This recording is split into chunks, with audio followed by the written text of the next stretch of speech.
Florian Philippot, bonjour. Bonjour. On va revoir les scores. Candidat Front National, 40%, avec un dissident FN à 9%, donc l'extrême droite à près de 50%, l'UMP à 20%, soit 70% contre la gauche. À quoi attribuez-vous ce score ?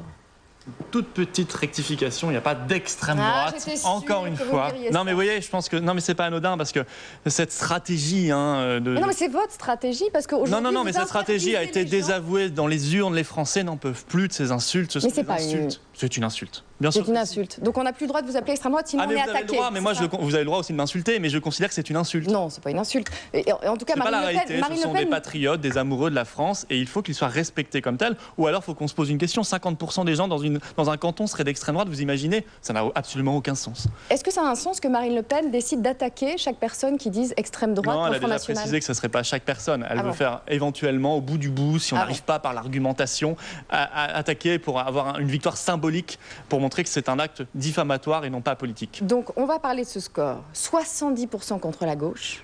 À quoi attribuez-vous ce score ? C'est vrai qu'il y a un plongeon terrible pour eux des partis de gauche, un plongeon de la gauche qui s'explique par les trahisons successives. Regardez cet après-midi à l'Assemblée nationale, on va ouvrir un débat sur une réforme des retraites dans la parfaite continuité de celle de Nicolas Sarkozy. Injuste, inefficace, un impôt déguisé alors qu'on pourrait faire parfaitement autrement à condition de relancer la machine économique et sociale. L'UMP et le PS sont en train de faire un accord de libre-échange total États-Unis, Union européenne contre notre industrie, notre agriculture, notre industrie de défense. Donc c'est un ras-le-bol qui est lié à la situation nationale, clairement ? C'est un jugement politique et c'est l'envie d'autre chose, d'autres solutions, d'un autre projet national, protecteur, patriotique et profondément républicain, qui remettent les valeurs républicaines comme la laïcité au centre de notre politique. Mais je constate que l'UMP ne se porte pas bien non plus. Justement, est-ce que c'est un vote sanction contre le gouvernement, 70% contre la gauche, avant tout ?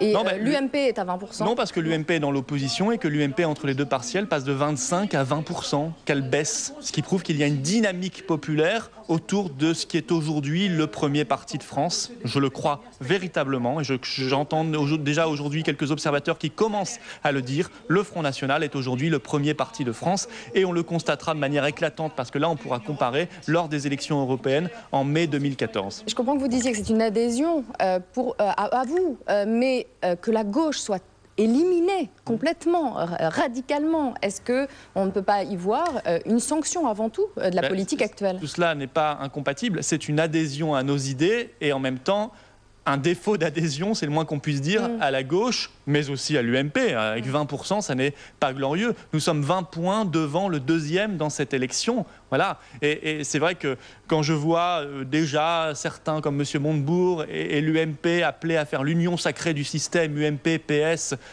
évidemment ces deux partis frères, ces deux partis siamois se retrouvent, ils démontrent là qu'ils sont donc dans la même politique, comme je l'ai démontré en début d'intervention, sur les retraites, sur l'accord de libre-échange, mais aussi, par exemple, sur la lutte contre la laïcité ou le laxisme d'État. Le dissident Front National à Brignoles appelle lui aussi à voter UMP et pas FN. Oui. Il a été échaudé manifestement par les méthodes du Front National. Non, écoutez, je pense qu'il est dans une stratégie un peu personnelle parce qu'effectivement, il est déçu, ça peut se comprendre, parce qu'il n'a pas été réinvesti, mais ça, c'est la vie, c'est la politique. On ne peut pas être investi à vie, mais je sais que ses électeurs ne sont pas du tout d'accord avec les idées de l'UMP et qu'ils iront au second tour très massivement voter pour le candidat du Front National. Manuel Valls, fort de 71% de popularité dans les derniers sondages, commence sa tournée anti-FN demain à Forbach en Moselle, là où vous êtes candidat au municipal.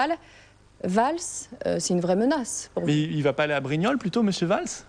D'ailleurs, dans le cadre de sa tournée anti-FN, payée par le contribuable, payée par l'État. Ça vous inquiète qu'il vienne chez vous là où Non, mais il pourrait aller à Brignoles, c'est peut-être encore plus d'actualité pour aller soutenir le candidat UMP, ça aurait une certaine logique. Il prend son petit avion du ministère de l'Intérieur et il va à Brignoles. Bon, on verra, peut-être que ça se passera comme ça. Non, à Forbach, oui, je l'attends, ça ne me fait absolument pas peur. Au contraire, ça va démontrer aux Forbachois qu'il y a à la tête du pays des responsables qui sont uniquement dans la com, qui n'hésitent pas à dépenser l'argent de l'État pour faire une tournée électorale. Est-ce qu'on attend aujourd'hui du ministre de l'Intérieur en titre qu'il s'occupe de l'élection d'un député maire sortant à Forbach, qu'il fasse la campagne du Parti socialiste, ou est-ce qu'on attend de lui qu'il lutte contre l'insécurité, la délinquance et la criminalité? Je pense que la réponse est évidente, mais c'est assez... Manuel Valls, il doit être aussi populaire à Forbach, non? Si on est à 71%, tous les sondages le donnent extrêmement populaire. Aucun Forbachois ne me parle jamais de Manuel Valls. Je crois que sa popularité uniquement sondagière et donc très fragile se fait uniquement par contraste avec des gens extrêmement impopulaires au gouvernement, mais aussi à l'UMP. Mais tout cela n'est pas fragile. Les gens ont décrypté que c'était de la com et de l'agitation, comme Sarkozy avant lui, avec un petit peu moins de cheveux blancs.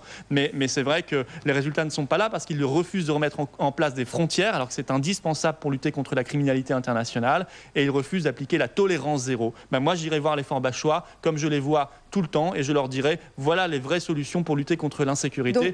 Et halte aux campagnes électorales sur fonds publics. Dernière question pour vous, Valls, c'est pas l'arme de la gauche anti-Front National? Non, manifestement, la seule arme anti-FN de la gauche, c'est d'appeler à voter UMP.